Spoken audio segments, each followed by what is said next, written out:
السلام عليك يا أبا عبد الله، السلام عليك يا ابن رسول الله، السلام عليك يا خيرة الله وابن خيرته،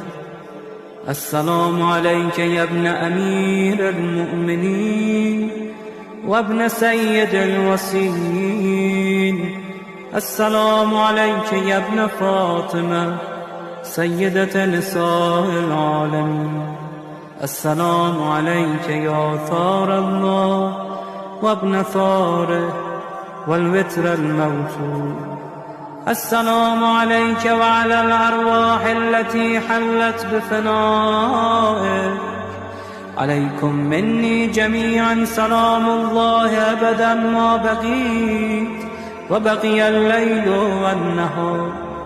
يا أبا عبد الله، لقد عظمت